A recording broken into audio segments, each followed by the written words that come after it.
Des fortes détonations d'armes lourdes et légères sont attendues pour ce 5e jour de combat dans le sud. Conséquence, toujours pas d'activité socio-économique à Kirumba et ses environs. Pas de communication téléphonique via RTL, ni trafic sur la route nationale numéro 2 depuis lundi dernier. Dans une interview au téléphone avec votre rédaction, le lieutenant Rugen Mbouy Kalonji, porte-parole des forces armées congolaises Front Nord, parle d'une avancée significative côté FARDC. Lieutenant Rugen Mbouy, bonjour. Bonjour, chers collègues, mon apprécié. Oui, vous êtes le porte-parole de l'armée Front Nord. Pouvez-vous nous parler de la situation actuelle après 5 jours de combat dans le Lubero? Oui, bien entendu, chers collègues, la situation évolue très bien et je peux même l'affirmer, la situation évolue plus en faveur des FARDC. Nous sommes dans les théâtres d'opération. Et par cette occasion, je profite de vous dire, depuis lors, l'ennemi ne cesse point d'accuser certaines défaillances dans les lignes d'attaque. Oui, donc, hormis cela, l'évolution s'avère très bonne, mais nous ne saurons pas vous citer certains points compte tenu du caractère opérationnel, en attendant de suivre de près l'évolution sur le terrain, parce que l'ennemi a largué une façon de nous faire la guerre médiatique, de désinformer, d'intoxiquer la population. Je peux vous l'affirmer, c'est déjà un sourire de plus et ça sera pour nous une dernière carte à tourner contre ces envahisseurs, les RDF M23, parce que la victoire nous appartient, elle est la nôtre. Bon, comme message d'espoir que je peux donner à la population congolaise en général, et particulièrement ceux du Nord Kivu en particulier, et même ceux qui nous suivent à travers le monde, en Afrique ou ailleurs, pour leur dire que le Congo en a marre de cette rébellion. Et tous nous sommes unis comme un seul homme pour mettre fin à cette barbarie des RDF M23. C'est la raison pour laquelle la reprise des affrontements, cette fois-ci, a été plus concentré du côté des FARDC pour assurer l'inquiétude de la population. Et vous pouvez le constater, depuis lors que les affrontements ont repris, les FARDC ne cessent point de reculer. Il y a des avancées significatives dans les opérations. Raison pour laquelle les FARDC tient à tenir une résistance farouche. Et la population est appelée à garder son calme, à être très sereine et à demeurer confiant en son armée. Il convient de noter que le militaire a finalement réagi aux provocations du M23 depuis son entrée dans le sud du territoire de Lubero. Une délégation des parlementaires panafricains en séjour à Goma a eu une séance de travail avec le comité provincial de sécurité du Nord Kivu, chapeauté par le gouverneur militaire, le général-major Peter Chirimwami-Nkuba, c'est 6 décembre 2024. Le professeur Timon Léon Baïkoua, vice-président de la commission coopération internationale et des règlements de conflits au Parlement panafricain, chef de cette délégation circonscrit l'activité. Nous sommes ici en mission d'information d'abord, le plus important c'est la mission d'information du Parlement panafricain. Nous avons été mandatés par nos collègues députés du Parlement panafricain de venir nous enquérir de la situation sécuritaire, de la situation de paix dans l'Est du Congo démocratique. Donc l'objectif principal c'est cela, afin de permettre de présenter un rapport complet à la plénière qui par la suite fera une recommandation qui sera présentée au chef d'État de l'Union africaine pour décision. Ils ont eu droit au briefing, mais aussi un message très clair du général-major Peter Chirimwami-Nkuba. Ils nous disent, vous êtes agressés, c'est vrai. Vous demandez qu'on plaide pour vous, mais l'Afrique fait quoi? Parce que l'Afrique semble être différente par rapport au calvaire que vous êtes en train de vivre. Parce que les efforts du gouvernement sont énormes, mais le gouvernement ou la RDC seule ne saura pas y arriver si elle n'est pas avec toute l'Afrique. 7 députés de 7 pays africains et 4 de leurs collaborateurs, appelés techniciens, font partie de la mission. Notez, la RCA, la RDC, le Djibouti, le Ghana, le Soudan, le Bénin et la Somalie ont répondu présent à cette grande messe en ville touristique de Goma. Il est mis en place en province du Nord Kivu l'équipe provinciale intégrée de transition EPIT Nord Kivu. Il s'agit d'un cadre stratégique multi-acteur d'orientation, de coordination et d'évaluation de la mise en œuvre du plan de désengagement et de transition de la MONUSCO en province du Nord Kivu. Selon le directeur de cabinet du gouverneur militaire ad interim du Nord Kivu, qui a lu l'arrêté y afférent, l'EPIT a pour mission de coordonner toutes les questions liées à la transition au niveau provincial et identifier les mesures et actions prioritaires. Assurer une collaboration étroite avec les structures de coordination de la transition au niveau national.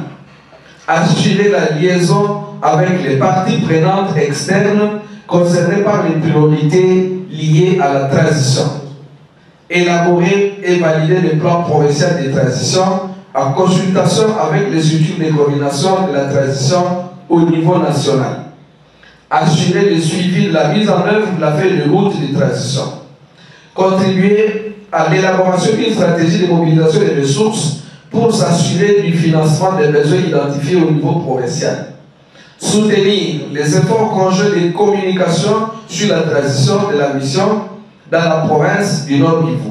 Le général-major Peter Chirimwami Nkuba, gouverneur ad interim du Nord Kivu, le chef de bureau de la MONUSCO, Goma, messieurs Omar Aboud, ont signé ce mécanisme pour la transition et le désengagement de la MONUSCO dans la province ce 3 décembre 2024 dans la grande salle du gouvernement provincial du Nord Kivu. Omar Aboud, chef de bureau MONUSCO Goma, y revient. Comme vous savez, il n'y a pas une date précise pour lancer le processus de désengagement et transition, mais c'est important de garder l'esprit de la transition, de commencer le travail de maintenant. Alors c'est pourquoi nous sommes ici pour signer les deux décrets. Nous sommes toujours dans le cadre de soutenir les FARDC.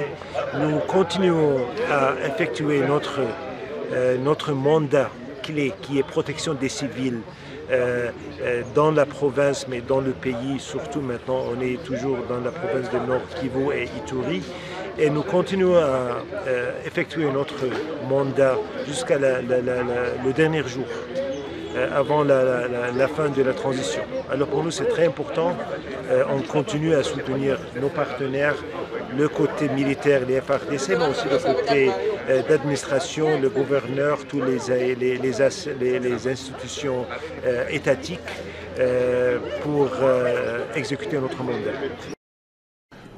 Mise au point du secrétariat général de la SENCO sur les propos du vice-premier ministre Jean-Pierre Bemba à l'endroit de l'Église catholique en République démocratique du Congo.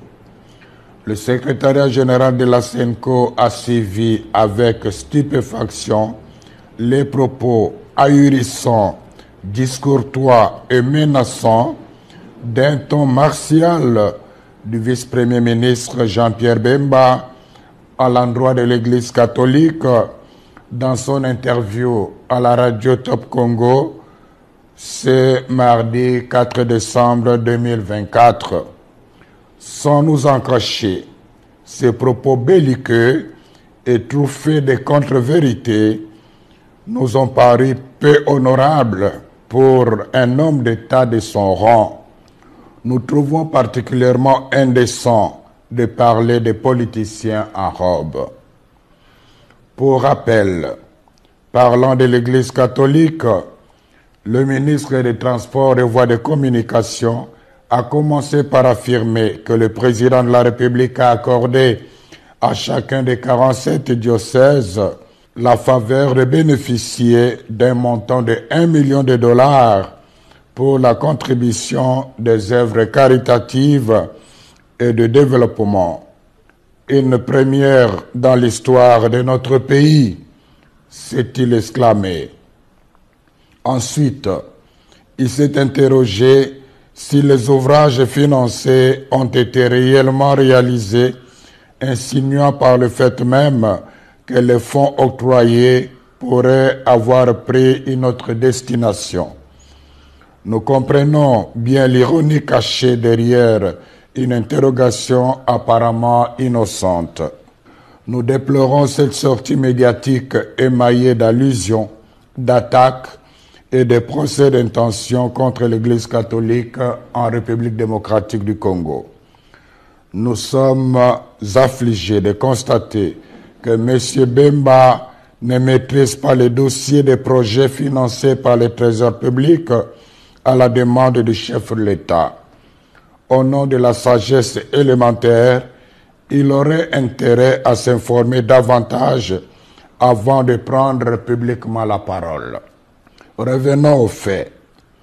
La vérité est qu'il y a plus de 2 ans, à la demande personnelle et insistante du président de la République, conformément à la mise en application de l'accord cadre entre le Saint-Siège et la République démocratique du Congo sur les matières d'intérêt commun, le gouvernement de la RD Congo et l'Église catholique ont convenu de collaborer pour la mise en œuvre de projets sociaux et économiques à impact visible en faveur des populations locales à travers les 48 diocèses de la RD Congo. Sans jamais avoir été demanderesse, et surtout dans le souci de rendre service à la population, de bonne foi, l'Église s'est engagée. Auréolée de son expérience incontestable en matière de développement et des avantages de son omniprésence en territoire congolais, elle a accepté cette lourde charge en vue de contribuer au bien commun des Congolaises et des Congolais qui, comme on le sait, est souvent compromis à cause de la mauvaise gouvernance et de la corruption. Signalons toutefois que, pour des raisons pertinentes, largement compréhensibles, l'archidiocèse de Kinshasa s'est abstenu d'accéder au fonds. Dès le départ, le gouvernement congolais s'est engagé à mettre à la disposition des diocèses trimestriellement un fonds pour la mise en œuvre des projets retenus par chacun des 47 diocèses en RD Congo. Pour des raisons de trésorerie, il n'a malheureusement pas respecté l'échéance, mais il n'a pas renoncé aux engagements pris. À ce jour, plus de 2 ans après cet accord, seulement 2 tranches de $300,000 ont été données, la première en 2022 et la deuxième en 2023, soit $600,000 par diocèse. Tous les diocèses se sont mis à l'œuvre. Certains ont même reçu la visite du conseiller principal du président de la République en charge des questions religieuses. De toute manière, un rapport en bonne et due forme des œuvres réalisées avec des images à l'appui a été remis à main propre au chef de l'État. Celui-ci n'a pas caché sa pleine satisfaction. Une copie de ces réalisations a été donnée aussi à Madame la Première ministre. Par souci de loyauté et de transparence, en collaboration avec la presse de la présidence de la République, le secrétariat général de la SENCO a réalisé une émission sur le travail accompli. Toutefois, comme le rythme du financement n'a pas été respecté dans tous les diocèses, certains chantiers très avancés sont restés inachevés. À ce jour, une autre tranche de $300,000 a été annoncée et permettra de continuer l'exécution des projets réalisés avec beaucoup de sacrifices en dépit d'énormes difficultés de transaction et de transport. Quant à nous, Sans faux fuyant, nous sommes prêts à recevoir l'IGF pour vérifier toute la comptabilité. La SENCO avait dès le début prévenu les gestionnaires locaux de ces projets qu'elle ne couvrira personne en cas de malversation financière. Nous demandons au vice-premier ministre Jean-Pierre Bemba de rendre publiques les preuves de ces allégations de 1 million de dollars mises à la disposition de chaque diocèse. En même temps, nous continuons d'attendre patiemment celle de la prétendue collaboration qu'il avait insinuée, sans foi aux yeux, de notre mission d'observation électorale avec les Russes pour pirater les serveurs de la CENI. Qui dans ces pays ne sait pas que l'Église catholique, sans l'aide de l'État congolais, dépense chaque année des fonds immenses pour réaliser les œuvres d'utilité publique comme les écoles, les hôpitaux, les routes, les ponts, les hommes de vieillards, les orphelinats, etc. Par ailleurs, nous avons apprécié que le vice-premier ministre, ministre des Transports et Voies de Communication, rappelle la mission des hommes de Dieu de rassembler tous les fils et filles de la RDC, de parler de la paix et de l'unité. La question fondamentale est celle de savoir comment lui et ses alliés ont-ils accueilli les multiples appels de la SENCO ces dernières années au respect des principes démocratiques et des droits de l'homme, à la transparence du processus électoral et à l'organisation des concertations des représentants des forces politiques et de la société civile afin de renforcer la cohésion nationale et d'affronter ensemble les défis sécuritaires. N'est-ce pas au nom de la même paix que la SENCO demande de ne réviser ni changer maladroitement et imprudemment la Constitution? C'est toujours au nom de la paix que la même Église catholique avait demandé au VPM Jean-Pierre Bemba de ne pas s'engager dans un conflit armé post-électoral. Conflit qui a fait plus de 200 morts, dont les enfants en uniforme en 2007 en pleine ville de Kinshasa.